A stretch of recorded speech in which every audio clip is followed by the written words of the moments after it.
basketball powers that are on the bubble, and then you've got some mid-majors that may have more credibility, more reason to be in March Madness than the major powers they represent. We're going to compare some of these. We'll take one seeds from last year, 3 1-seeds last year. Yeah. UConn, North Carolina, and Louisville. Yeah. Now, I'm going to show you what they do essentially inside the room where they're deciding who's in the NBA. What you doing, dude? Right, so say UConn, okay? Now, UConn obviously lost yesterday, but what's telling is their resume. In the room, they'll say, all right, let's call up UConn, let's call up Richmond. Both teams under consideration. Now, in terms of record, obviously UConn 14-11, but a lot of people are going to point to, hey, wait, they got strength of schedule. Or they've played everybody. Who they beat. Of those top teams that they've played, they're just 2-8 against the RPI top 50, whereas Richmond from the Atlantic 10 inside RPI. The strength of schedule is not terrible, but of the top teams they've played, they're 4-3. They have a win over Missouri, a win against Temple, a win on the road against Rhode Island. I mean, in terms of the resume, not the name atop the resume, I mean, really, it's not close. I wouldn't even think about putting UConn in ahead of Richmond. And I believe Richmond, as of right now, is one of the considered locked from the Atlantic 10. So we compare major powers.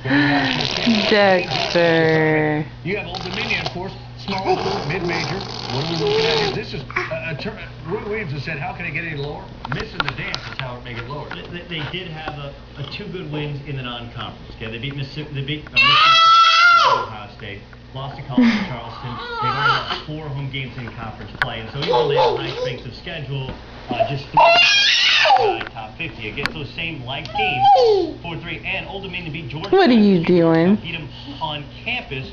Quality wins within conference play. I'm not sure if Old Dominion's in as of today, but I do think that they would be slotted well ahead of North Carolina. I would consider both of them out. I would probably consider Old Dominion ahead of both North Carolina and Connecticut based on their resume, not on their name. All right, now, today, Louisville, huge win at Syracuse. That looks really good for them, but you put them up against a team like UNLV, a ranked team coming off of a loss last night to San Diego State. Dexter, what are you doing, baby? 2 losses in a row. What are you doing? You lose at home to BYU. Excuse me, you lose at home to... Trying to get that door open? You lose on the road to San Diego State. They have 6 losses in a upper mid-major conference. UNLV has beaten Louisville.